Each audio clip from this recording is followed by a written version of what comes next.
Today I'm talking about 5 stupid things startups do. Really, it should be called 5 stupid things I did in my 20s. But I've started several businesses for over a decade, and these are some of the mistakes that I made or that I see people making all the time. So these are 5 business mistakes to avoid, 5 pretty common business fails that you can avoid pretty easily if you understand what to do.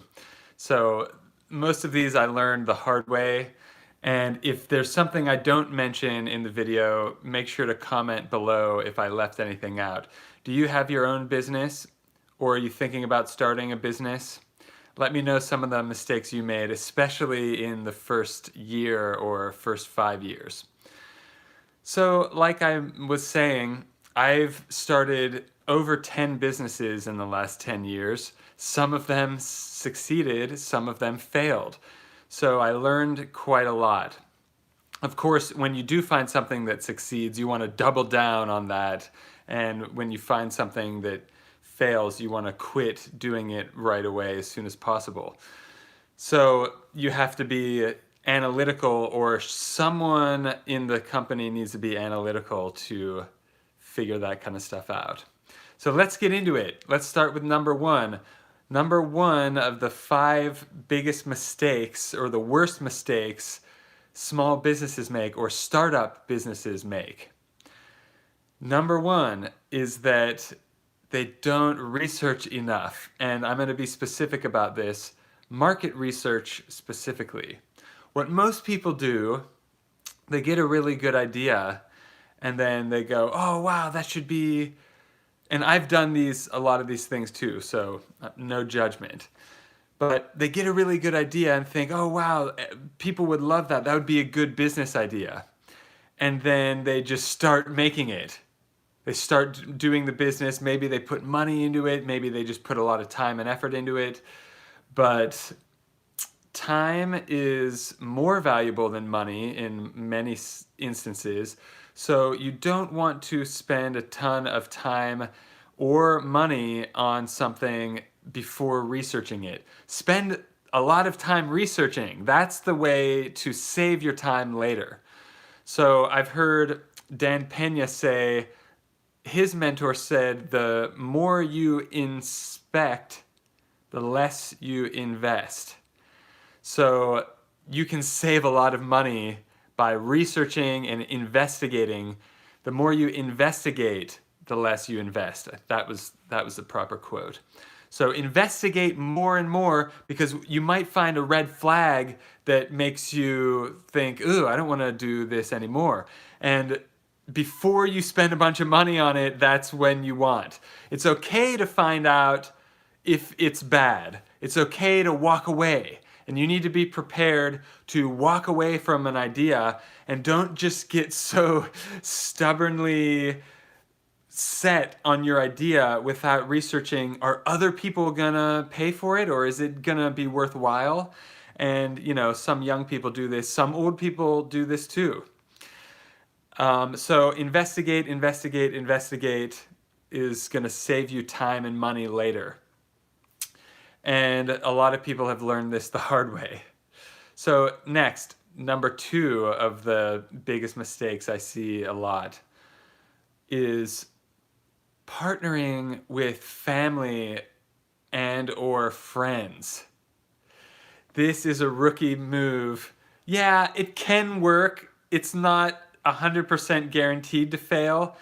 You could, if you have a really amazing partnership with someone and you have worked on really difficult things with them in the past, and you know that they perform under pressure, and you know they show up even when they don't feel like it, and you know a lot of things about them as far as their work ethic. And this, you know, I like some people, but I would not do business with them. And I found this out the hard way more than once. Especially my first business was painting houses, the exterior at first. And I hired a whole crew I had several crews of people, and which crew did the worst? The one that I knew, the one that were my friends. Now, that being said, I did have one of my other friends did stick it out with me through the whole season on other crews, but I had an entire crew of probably 6 people that I grew up with. They were the first people to quit. They were the first people to just get wasted the night before and then not show up in the morning. And you know, when you're painting houses, that's the kind of thing that you have to get up at the crack of dawn and go out there and, you know, physical labor. So I found out that the hard way, and I found out more than just that time. I repeated that mistake with family and was similar disappointed. And what's even worse sometimes is when they don't quit and they are involved and ruining the company and then it's your family or friend, and it's really difficult to kick them to the curb and can cause a lot of frictions, whereas if it was a stranger, it's just business, and you know, a stranger's feelings might be hurt also, but then you're not stuck seeing them every holiday or you know what. Have you had experience with that as well? If you haven't, take my word for it, it's not fun. And usually the people with the worst ethic for some reason are family and friends, just because they expect special treatment and they can ruin what you have invested your time and money into. Don't find out like I did, if you haven't already. All right, number 3. Also, I'm open to doing a Q&A at the end, so if you have questions, ask them in the comments, and after I touch on these 5 things, I can go into more detail if you would like. So, if something I said sparks your interest or you want to know more, let me know in the comments. And I better log into this video to make sure I can see the comments coming in. Okay. All right. So number 3, mistakes small businesses, well, startup businesses make. And it is borrowing money at the very beginning. Because what a lot of people don't understand, they get a really great idea, they get pumped up from just the thought of this working, this new idea. And I understand that's great. That's keep that energy alive, keep that momentum going, but that doesn't necessarily mean just because you're really excited, just because you're passionate. You see that word thrown around a lot in business. Yeah, you need passion for anything so that you don't quit as soon as you stub your toe. But just passion alone is not for sale. People aren't going to go, wow, you're very passionate. Here's hundreds of dollars. I've done businesses before, over 10 years ago especially. I can remember people doing a sales presentation and people saying after, wow, you're very enthusiastic, and then not buying anything or not taking any action. So enthusiasm is great. People complimented my enthusiasm, but I couldn't put that enthusiasm in the bank and I couldn't eat it at that time. Now, over time, I have learned more how to turn enthusiasm into something that might make money, but it's not guaranteed. Just because you're juiced about it doesn't mean it's going to work. Unfortunately, I mean, I hate to burst your bubble, but saving time and money, it's sometimes you need your bubble to be burst before you dump a bunch of money into something or before you dump a bunch of time into something. Sometimes it's unpopular, but sometimes you need a realistic wake-up call. That being said, there's always that random business that can go against some of these. So, but these are still good ideas, and I learned these the hard way. Let's get into let's talk about borrowing money. The reason you don't want to borrow money, especially at the beginning, is because you might have something, a good idea or a good product that you want to sell, but going back to the first one, which was they don't research enough. They don't do the market research.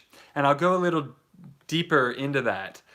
What you should do, and not just about the mistakes that most people make, but here's an actionable step you can do. Do enough market research and find out who your audience is. Exactly. This is a huge mistake when people just have something good and they go and try to sell it to everyone and they don't have a target market. So find out, maybe you can sit down and write down your ideal client. What type of people would you be ideally working with? Because hey, business is tough. You might be banging it out 15 hours a day, 7 days a week. Who are you going to be spending your time with? You don't want to be miserable trading misery and health for money.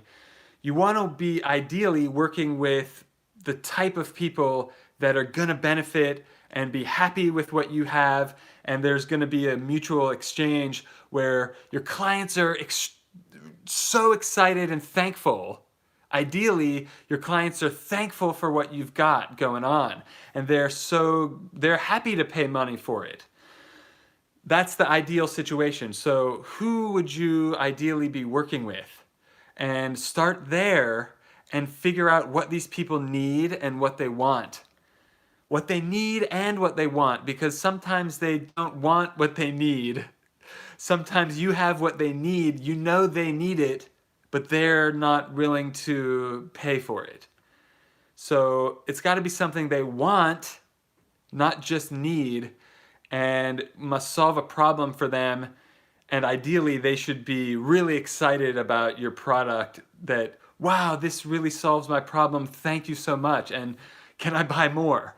That would be the ideal scenario. That's the converse of just having a good idea and looking around for people to sell it to. Hey, buy my thing, hey, buy my thing, and getting rejected, rejected, rejected. Instead, yeah, you might still get rejected. Be prepared for rejection. But if you really find the right group of people and you solve their problem for them, it will be much easier and everyone will be happier, definitely. And the businesses that I've started that failed and the businesses I've started that succeeded, I could easily tell in hindsight which ones the people actually wanted what it was. And they'll be really excited and it'll make it fun. It'll make it, it's fun to succeed. It's miserable to, put all your time and effort into something that doesn't do well. Some businesses have a bigger learning curve than others, but you have to be willing to pull the plug. So, and that goes back to the first thing I talked about, not researching enough. And once you do enough research to know whether you're going to pull the plug or not, that's priceless sometimes. Okay, so when you didn't know yet and you just started trying to sell people your brilliant idea, it might be a brilliant idea, but for some reason it might just not be packaged for the right people. So borrowing money the first year before you maybe have your exact target market and before you've done all that research, borrowing money is a death sentence for a lot of businesses because you have to pay it back and you have to pay it back on a time frame, and business is very unforgiving. The people in the marketplace aren't just going to give you their money just because you owe, just because you're in debt. That they're not going to give it to you for charity. So that's why borrowing money at the beginning can be so dangerous, because you have to pay it back at a certain time, but there's a lot of things that can happen in business that you might have not expected. There's a saying that I've been bringing up: man plans, God laughs. So even after all the planning, even after all the market research, You might still fail. And I'm chuckling not because it's funny, just because I've been there, done that. And even when you have succeeded at one business, that doesn't mean the next one is automatically going to succeed as well. You still have to keep these things in mind. You still have to do all the research and everything like that. No one's going to do that research for you. That's the hard work sometimes. And sometimes the actual work itself can be really easy, but the hard work was the research to find that gem that other people overlooked or didn't think of. Okay, so let's go on to number 4. Are there other mistakes that you can think of that are common, or other questions you have? Let me know in the comments. So number 4 of the worst mistakes startups make or small businesses make, they do everything themselves. This is, smack my head sometimes. Now, I am a very artistic and creative person visually. When I was a child, I was doing visual art, painting, sculpture. I won some awards here and there. I love doing art, and I'm good at it. But so sometimes I do my own design. Not all the time, but sometimes I do. I drew the Alkaline chef, which is me with the chef hat on, and I drew that myself. But I don't always do that, and I see people doing this that shouldn't be doing it. I see a lot of people with bad design skills designing their own business, their own menu or their own logo, and sometimes it's very cringy, and you can tell that the owner designed it, and it just, maybe you're a great chef, or maybe you're a great construction worker or whatever. Maybe you're amazing at it, but then maybe you're not the best designer ever. So when the person looks at the logo and it is repellent, they might just assume that you're also bad at the other stuff, and it might not be true. So you don't have to shell out hundreds and hundreds of dollars for a logo. I see some people charging that much. You can get good design sometimes on the internet from Fiverr or something like that. But it's also, you have to shop around sometimes for just $5 or $10. You might not get a really good design. You might have to try a few people out.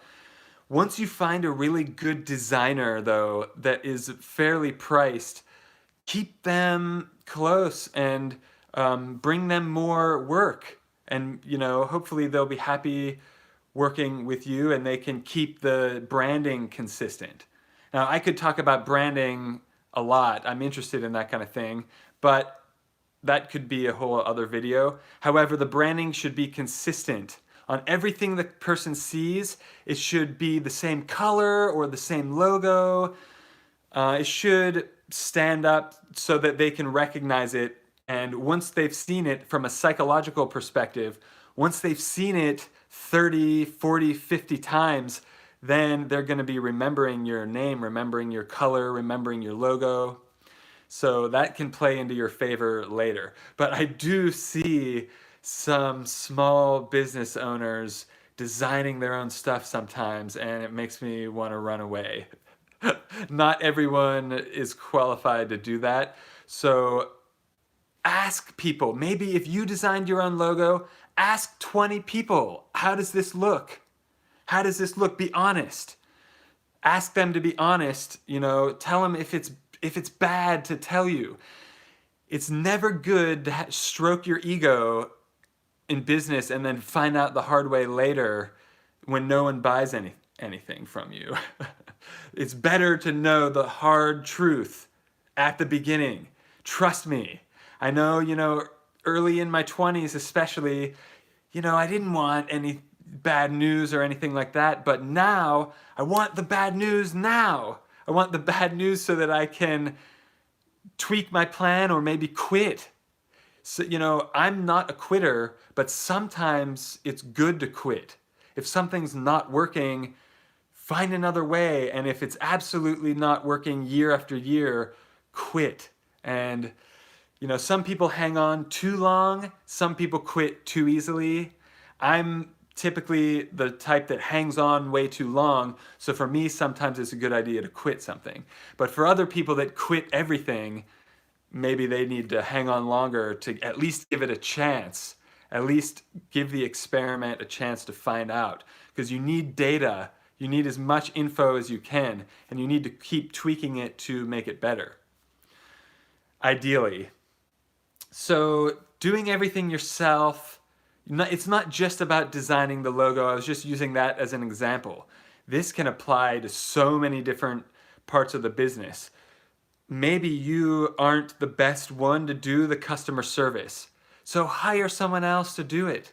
Maybe you're not the best one to do the marketing, so hire someone else to do it.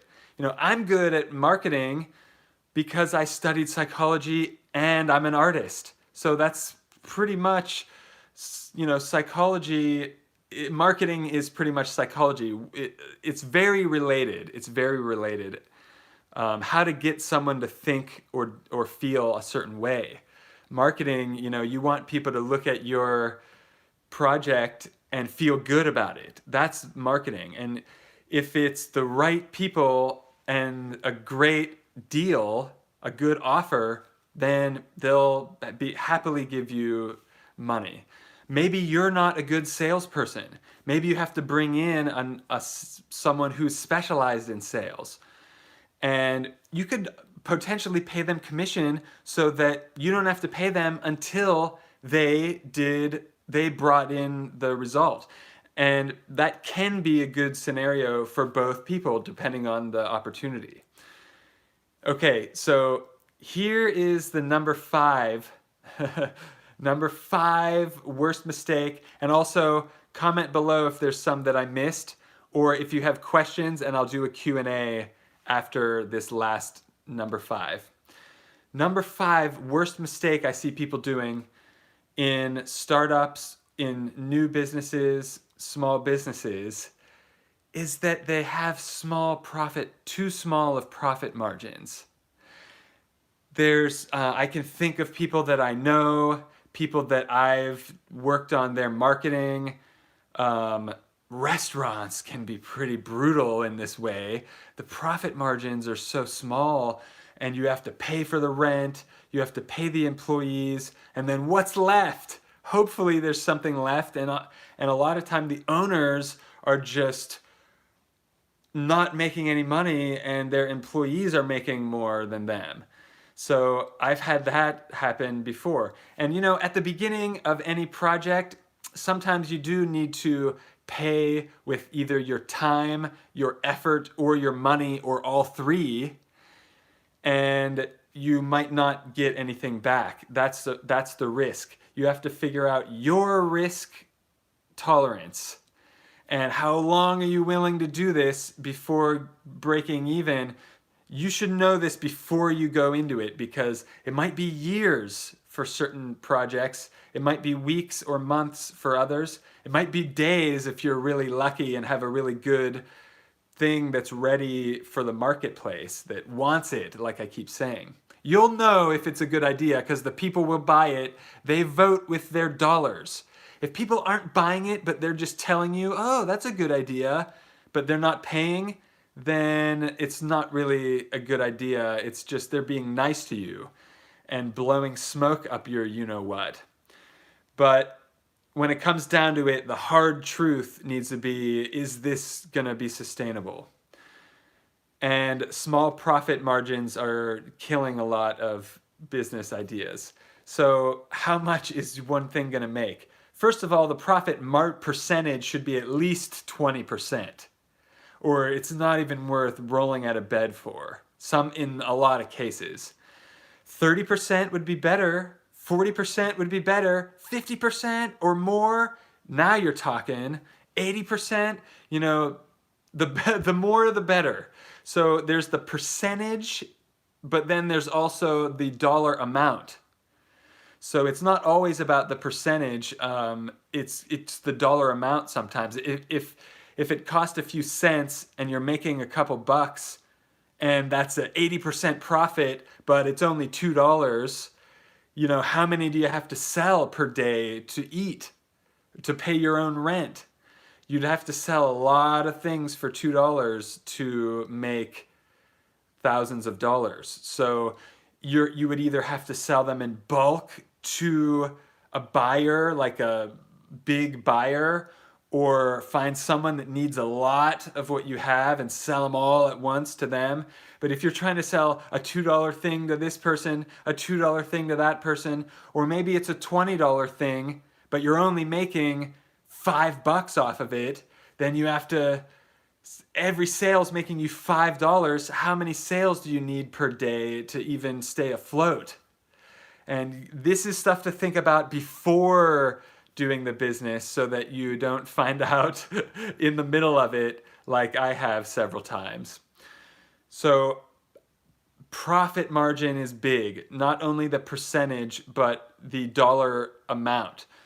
I would want to sell something that is worth thousands of dollars because you would only have to sell one to make the $1,000. And that way you can put a lot of effort into it, but instead of selling 1,000 different things for $1, it's going to take, a lot of time and effort. Ingris, hello, nice to see you. Ingris said, hello, thank you for the information. My pleasure. I hope this saves you time and money in the future. I know that I've wisened up a lot.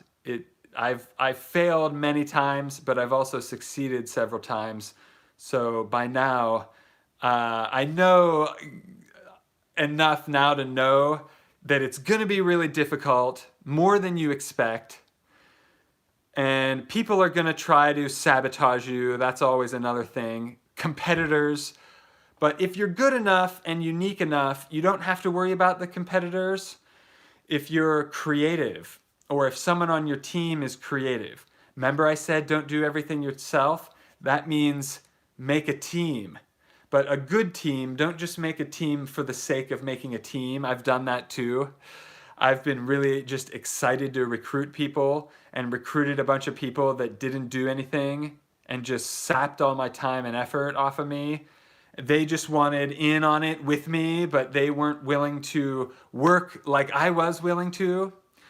So there's a lot of little tidbits sprinkled in there that weren't of my 5 bullet points, but I hit all my bullet points. I talked about everything I wanted to. So if you have any questions, let me know in the comments. I will answer them later, or if it's a good enough question, I will do a whole video about it. So always looking for video ideas. However, I have a huge list of video ideas for the future. So if you like this info, definitely tune in. I've got other videos about health and wealth, mostly talking about health these days because that's what people need the most. But also I am interested in business, and a lot of my clients are business owners, and yeah, they're contacting me in the first place because of health, but they're also, have their own business or starting their own business or planning to change careers. So everyone's got some interesting things going on. If you have other ideas and you want some advice on that, let me know. There are ways to get a hold of me in the bottom of the description, and I will, if you're watching this in the replay, just comment below and I'll do my best to answer your questions. That being said, I have a lot of videos coming out very soon and more in the works. I've got footage that I'm uploading, footage that is being edited. So there's plenty of content coming up. I've got a bunch of really amazing, absolutely amazing recipes that are not only delicious but also healthy, which is totally rare in this world. A lot of things are called healthy. The label says it's healthy. Does that mean anything? Not to me, at least. So thank you for all the new subscribers. We're getting hundreds of new subscribers and I appreciate it. I'm almost towards 2,000. I'm getting there slowly but surely. And I appreciate everyone that's been tuning in live and asking questions. It's been really very fun. Yesterday or the day before, I did a live for over 4 hours. It went until 1 in the morning. And after I got off the live, I looked at my watch and I was like, wait, what? Is it AM or PM? I was confused for a minute because I was so in the zone that I didn't realize it was the middle of the night. If you want to check that one out, it's still up on my channel. So it was very interesting. That being said, make sure when you do subscribe, hit the bell icon so that it notifies you when I go live. That way you can be there at the beginning and be there to ask questions. So thank you so much for the thumbs up. I just saw somebody do it. I appreciate that. The YouTube algorithm is real. The struggle is real. They hide my video until a bunch of people thumbs it up and share it. So I appreciate any love I can get. The support has been amazing on the channel recently, so I do appreciate that so much. And that's about it for me today. If you have any questions, I'll give you a few seconds right now to ask, and then I'll be signing out. So now's the time. If you want to ask questions, ask right now. Otherwise, you can think of a good question for my next live, because I'll be back soon sometime. I've been going live about once a week, sometimes more. This week I went live 3 or 4 times. I don't do that every week, but when the opportunity strikes, I like to do it live because it saves hours and hours and hours of video editing. You know, one video could cost money, or 12 hours editing. I mean, it's no joke. I respect the YouTubers out there pumping out content. Some of them amaze me by how they're editing all their own stuff and everything like that. So impressive out there. A lot of good competition on YouTube, that's for sure. All right, I don't see any questions coming in, so I'll be back soon with more videos. I've got like 8 recipe videos coming out soon and more in the works all the time. So I'm constantly filming stuff and constantly going live. I appreciate you hanging on till the end, and I'll see you in the next video. Have an amazing day on purpose, and these are some mistakes to avoid so that you can do that. Peace.